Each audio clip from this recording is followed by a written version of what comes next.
নমস্কার বন্ধুরা, রোজকার মতো আজও একটা রেসিপি নিয়ে চলে এসেছি। আজ আমি বানাবো মশলা পালং পুরি, আর এর সঙ্গে থাকবে সাদা আলুর তরকারি। কোনো রকম মশলা ছাড়াই কিন্তু সাদা আলুর তরকারিটা হবে। ভিডিওটি প্রথম থেকে দেখার জন্য অনুরোধ থাকলো, আশা করছি ভালো লাগবে। আর ভালো লাগলে আমার চ্যানেলটাকে সাবস্ক্রাইব করার জন্য অনুরোধ রইল, যাতে আরও নিত্য নতুন রেসিপি সবার আগে আপনাদের কাছে পৌঁছতে পারে। তাহলে চলুন বন্ধুরা দেখে নেই।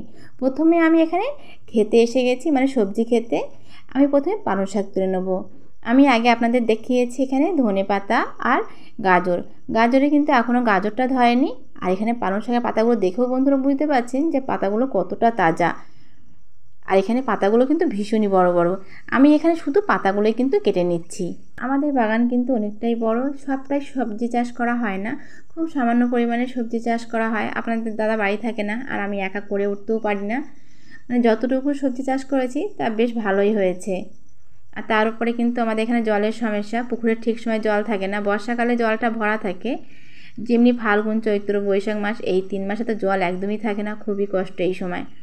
যাই হোক, আমি এখানে বেশ কিছুটা পালং শাকের পাতা তুলে নিয়েছি। এরপরে পালং শাকের পাতাগুলো ভালোভাবে বেছে ধুয়ে নিতে হবে। পালং শাকের পাতায় কিন্তু পোকা থাকে, সেগুলো কিন্তু ভালোভাবে বেছে নিতে হবে। আর এদিকে বাবাই কিন্তু কিছুটা ঘাসও তুলে নিয়েছে পাতার সাথে। আমার এটা ভালোভাবে ধুয়ে নিয়েছি। এরপরে যেটা করব, কড়াইতে পালং শাক দেব, আর এর সঙ্গে দেব প্রায় 1 কাপ মতো জল আর সামান্য পরিমাণে নুন দিয়ে 2 থেকে 3 মিনিটের জন্য ঢাকনা দিয়ে রাখতে হবে। এটা সিদ্ধ করতে কিন্তু খুব বেশি সময় লাগে না, জোর 2 থেকে 3 মিনিট। 3 মিনিট পর ঢাকনাটা খুলে নেব। এতেই কিন্তু পালং শাকটা বেশ ভালোভাবে সিদ্ধ হয়ে গেছে। এরপর একটা হাতার সাহায্যে শাকটাকে তুলে নেব। প্রথমে এটা ঠান্ডা করে আমি এটা মিক্সি জারে একটা পেস্ট বানিয়ে নেব, একদমই স্মুথ পেস্ট। এর সঙ্গে দেব সামান্য পরিমাণে আদা, আর এখানে আছে গোটা মৌরি, 1 টেবিল চামচ চিনি। আর এটাকে পেস্ট করতে কিন্তু খুব বেশি সময় নেয় না, খুব কম সময়ের মধ্যে। এটা আমার পেস্ট করা হয়ে গেছে, একটা বড় বাটিতে ঢেলে নেব। এখানে যে মৌরিটা দিয়েছি সেটা কিন্তু হাফ মসৃণ হয়েছে, মানে একটু দানা দানা ভাব থাকবে। এটা কি হয়, খাওয়ার সময় কিন্তু মানে এই যে পালং পুরিটা যখন খাওয়ার সময় গালে পড়বে, এর স্বাদটা কিন্তু একটু অন্যরকম আসবে। এর সঙ্গে জারটা ধুয়ে সামান্য পরিমাণে জল দেবো, তা প্রায় 1/2 কাপ মতো জল দিয়ে এটাকে মিশিয়ে নিতে হবে। এরপর এখানে দেব আটা। আমি এটাকে আটা দিয়েই বানাচ্ছি আজকে। আপনারা চাইলে কিন্তু আটার জায়গায় ময়দাও দিতে পারেন। এখানে আটা আছে প্রায় 300 গ্রাম। এরপরে দেব নুন। নুনটা কিন্তু ভেবে দিতে হবে, পালং শাকে কিন্তু নুনটা দেওয়া ছিল। তারপরে আবারও সামান্য পরিমাণে নুন দেব চিলি ফ্লেক্স, আর দেবো এখানে জোয়ানটাকে 2 হাতের মাধ্যমে একটু ঘষে দেবো, আর 5 টেবিল চামচ মতো সাদা তেল। এরপর এটাকে ভালোভাবে মেখে নিতে হবে।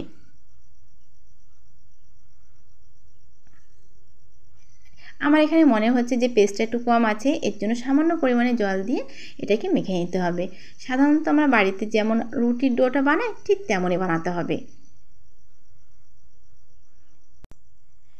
পালং শাক শেষ হওয়ার আগেই বন্ধুরা একবার হলেও কিন্তু আপনারা এইভাবে বানিয়ে দেখুন। সত্যি বলতে বন্ধুরা, এটা কিন্তু খেতে ভীষণই ভালো লাগে। বিশেষ করে বাচ্চারা তো পালং শাক খেতে একদমই পছন্দ করে না, তারা কিন্তু খুবই পছন্দ করবে। এটা আমার মাখানো হয়ে গেছে, এক সাইডে সরিয়ে রাখবো ঢাকনা দিয়ে। আর এদিকে সাদা আলুর জন্য এখানে আলুগুলো আগের থেকে কেটে রেখেছি। আমি রান্নাটা করব সম্পূর্ণ সাদা তেলে। এখানে সাদা তেল দিয়েছি প্রায় 3 টেবিল চামচ মতো। তেলটা গরম হয়ে গেলে 5 ফোড়নের জন্য দেবো 2টো শুকনো লঙ্কা, আর আছে গোটা জিরে। খুব সুন্দর একটা গন্ধ ছাড়বে। এই সময় এখানে দেবো কেটে রাখা আলুগুলো।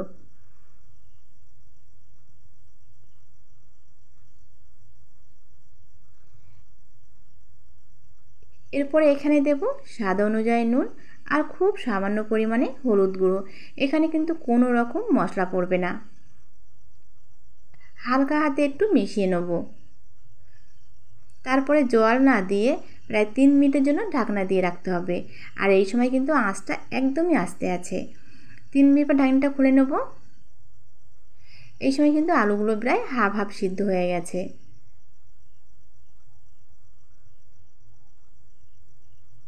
খুন্তির সাহায্যে আলুগুলোকে হাফ ভাঙা করে নেব। এতে কি হবে, গ্রেভিটা বেশ ঘন হবে আর মাখো মাখো হবে, আর খেতেও কিন্তু বেশ ভালো লাগবে। আলুগুলোকে হাফ ভাঙা করে নিয়েছি। যেহেতু এটা নিরামিষের তরকারি, খুব সামান্য পরিমাণে চিনি দেবো। মিষ্টি দিলে খেতে কিন্তু বেশ ভালো লাগে। অনেকেই আমার মিষ্টি খেতে পছন্দ করেন না, সেক্ষেত্রে কিন্তু মিষ্টিটা নাও দিতে পারেন। এরপর এখানে জল দেব, মানে আলুগুলোকে ভালোভাবে কষে নিয়ে তারপরে কিন্তু এখানে প্রায় 1 বাটি মতো জল দিয়েছি। জলের পরিমাণটা খুব বেশি দেব না, যেহেতু এই তরকারিটা একটু ঘন হবে। আর এরপর এখানে দিয়েছি 3টে কাঁচা লঙ্কা, দিয়ে প্রায় 5 মিনিট মতো ফুটতে দিয়েছি। আর এখানে ঝোলটা কিন্তু অনেকটাই কমে গেছে, আর গ্রেভি কিন্তু বেশ ঘন ঘন হয়েছে। যেহেতু আলুর তরকারি ঠান্ডা হওয়ার পর কিন্তু আরও ঘন হয়ে যাবে। এরপর একটা বড় বাটিতে নামিয়ে নেব। কোনো রকম মশলা ছাড়াই কিন্তু সাদা আলুর তরকারি আমার রেডি হয়ে গেছে। এটাকে এক সাইডে সরিয়ে রাখবো। এরপরে এদিকে আটার থেকে এই থালাটা খুলে নেব। আবার একটু হালকা হাতে মেখে নিয়েছিলাম, তারপর এগুলোকে একটু বড় সাইজে করে লিচিগুলো কেটে নেব। এগুলো বানাতে কিন্তু বন্ধুরা কোনো রকম ঝামেলা নেই। হয়তো আপনারা ভাবছেন খুব ঝামেলা, কোনো রকম ঝামেলা না, আর খুব কম সময়ের মধ্যেই কিন্তু বানানো যায়। আমি এখানে আগের থেকে কিন্তু সাদা তেলটা লাগিয়ে রেখেছিলাম, যাতে এগুলোকে বেলার সময় না জড়ে যায়।